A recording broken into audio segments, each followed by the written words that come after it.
Hello, welcome to Work Hard, Dream Harder. I'm Sarah.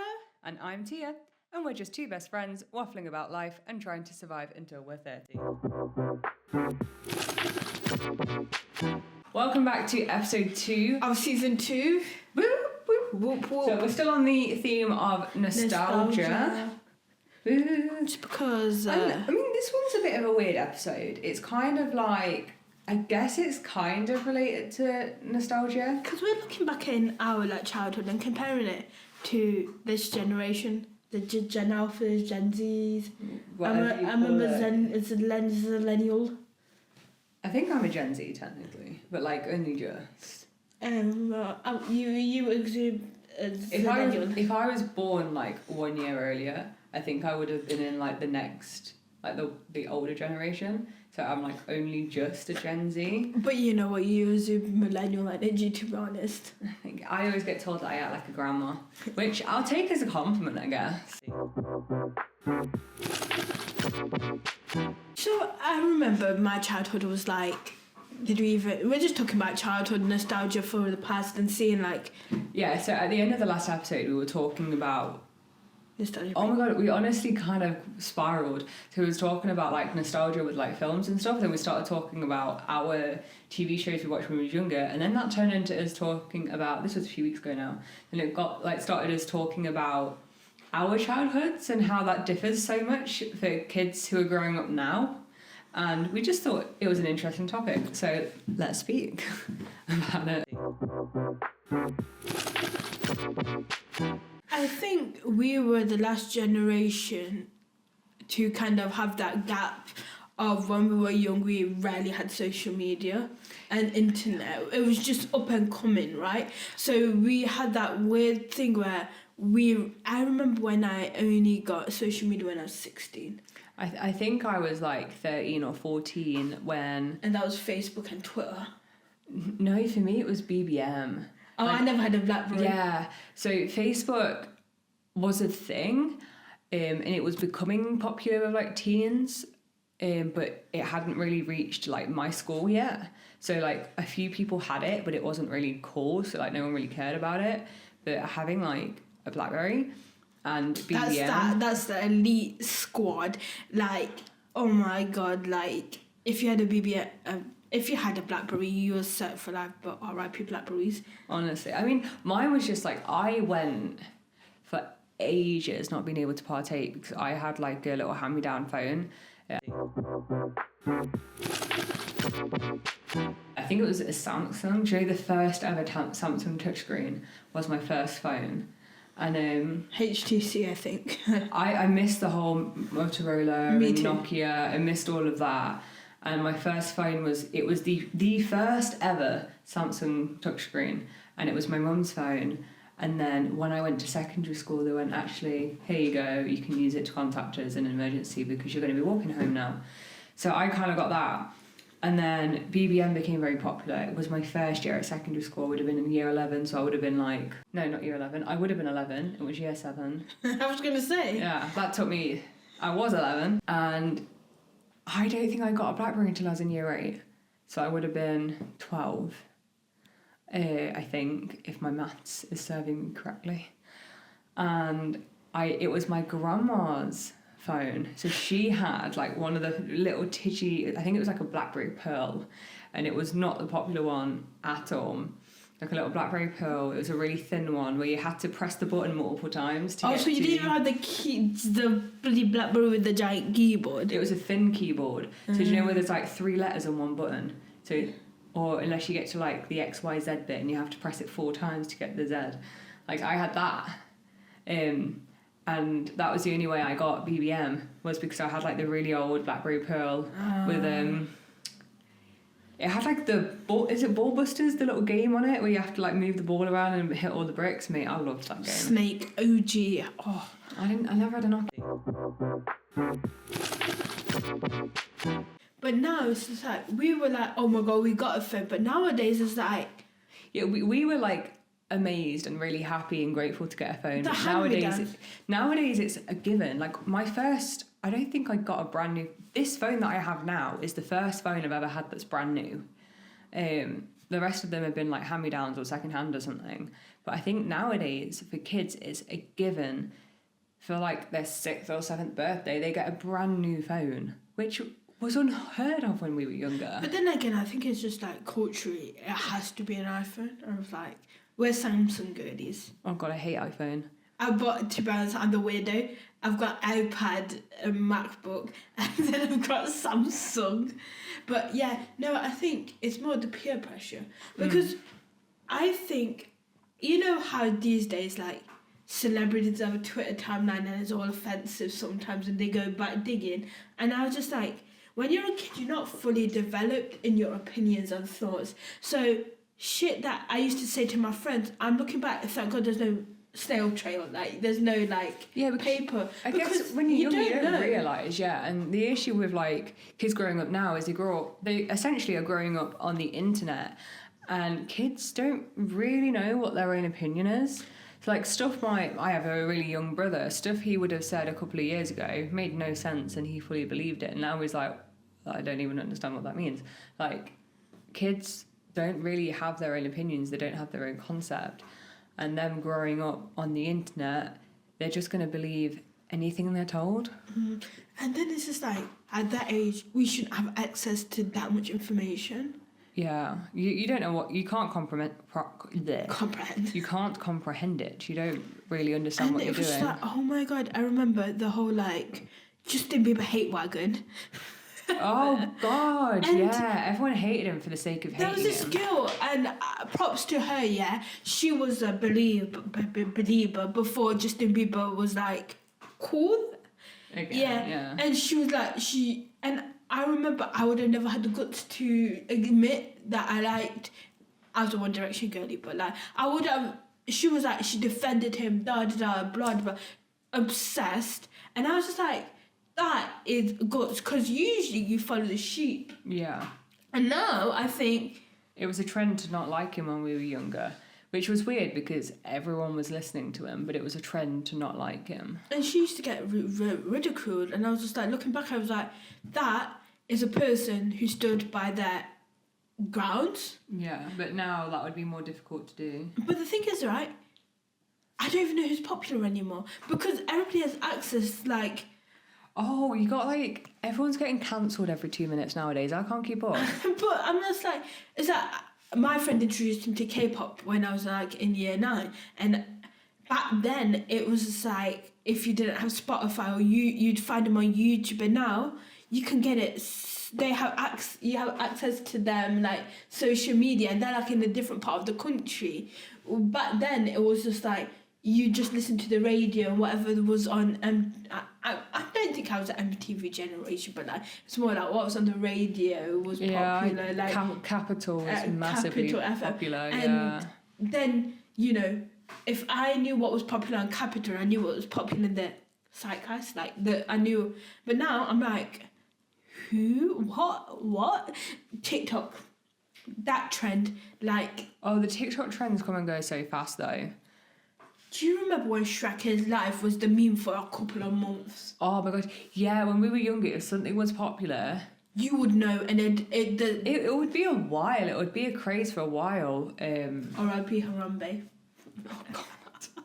Oh God, yeah. But like, you would know, and then you would never feel like the loop, because now the lifespan of a meme will last not even a month, a week or two, and by the time I cope, I'm like, sometimes it's even a couple of days. Like the Hawk Tour girl, she was literally like a massive thing for like 3 days, and then she was getting ridiculed, just like... Do you remember Brittany Brosky? She was that meme where she makes a face. She tried the kombucha or something. No, I don't know. No, but like there's like this is irrelevant to what we're talking about, but like the Hot Tour girl didn't know how to utilize the meme of her like virality, so she started a podcast, and then she just was a scammer or something. I don't remember. Oh, she did like something. Was it like crypto or something, or Bitcoin? But so if you know Brittany Brosky, she had a meme where she tried kombucha and she made like a face, but she has made a career out of it, and a lot of. Oh, do you remember Alex from Target? No. Oh, this is the Gap show. I don't know what you mean, no. To be fair, though, I did miss a lot of trends when I was younger. I did not give two hoots about what was popular. Again with the white vans. No? Vine? Vine was basically redundant by the time. It basically, when I was growing up, Vine was coming to an end.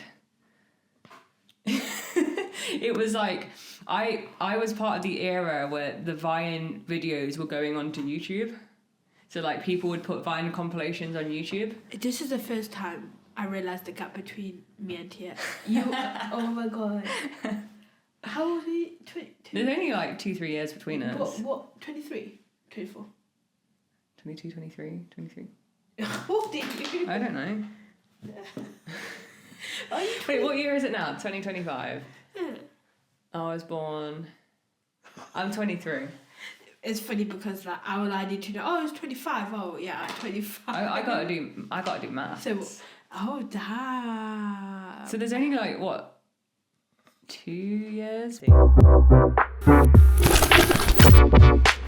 years. Oh my god, Ellen DeGeneres used to just get onto these famous kids that were invited to a show, and I was like, so basically.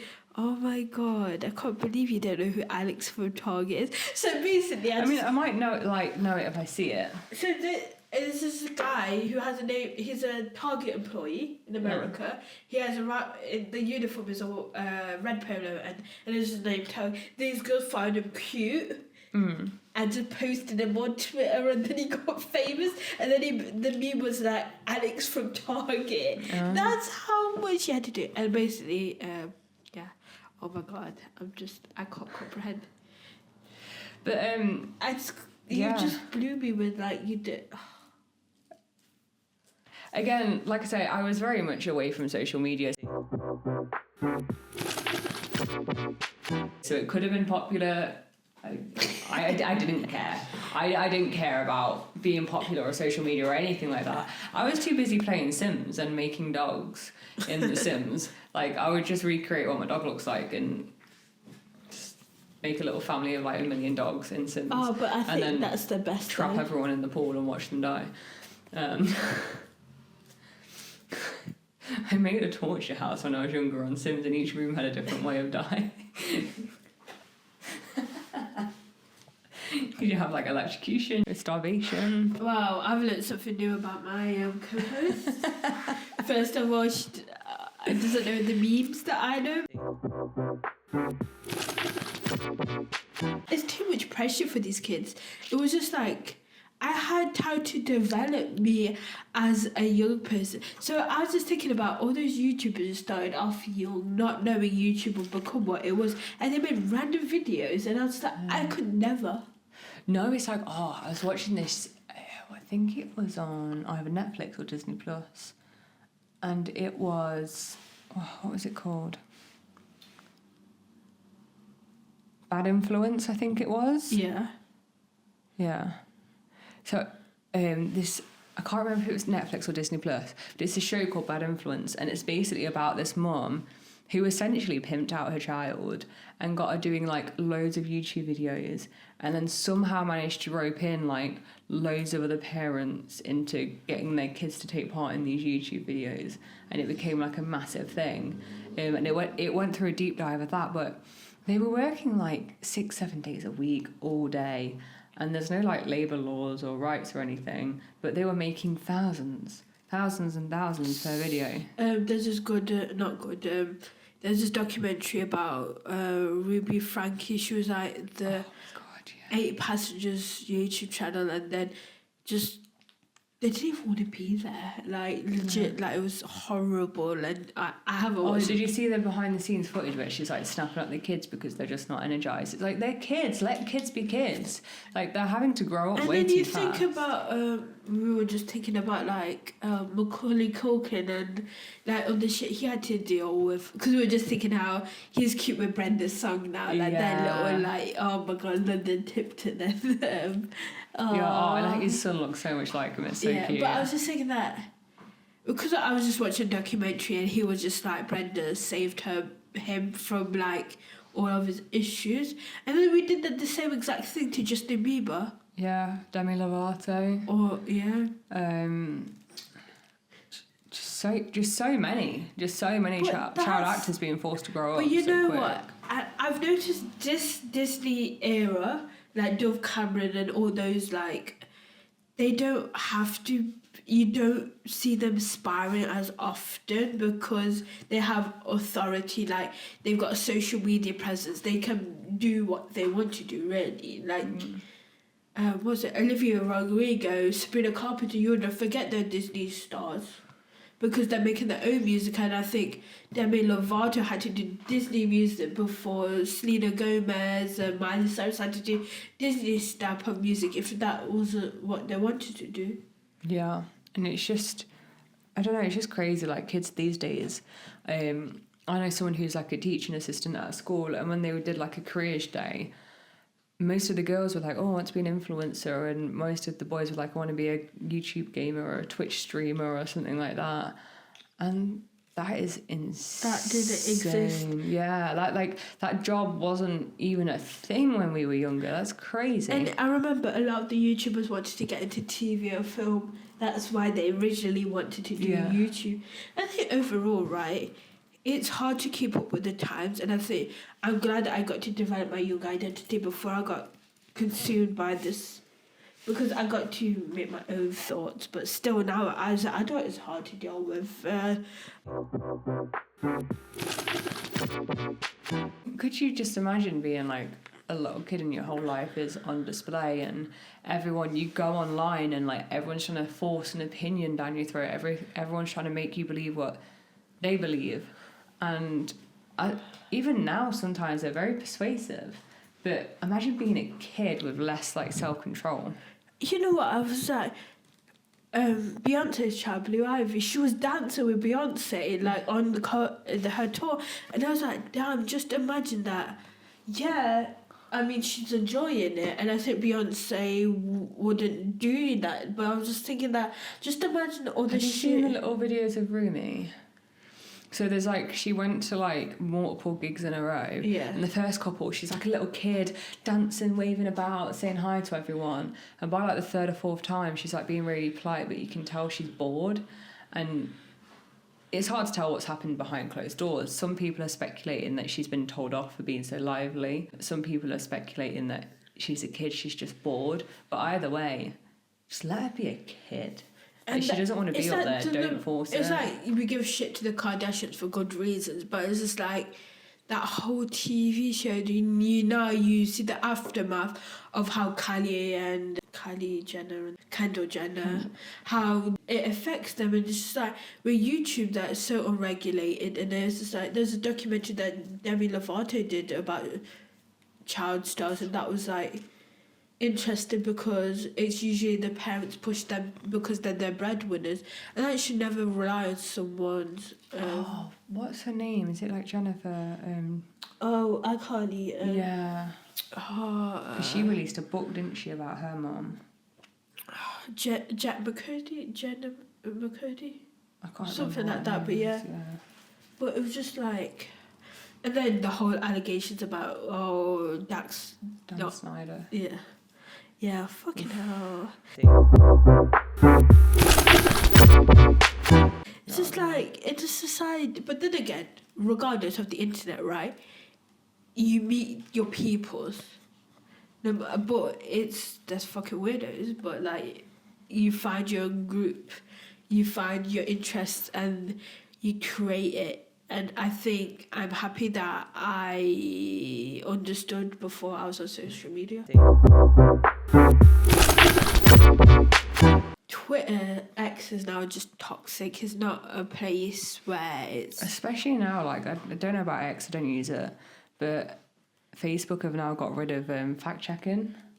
and stuff like that. So literally these kids could literally be fed anything, and there's nothing stopping you. Yeah.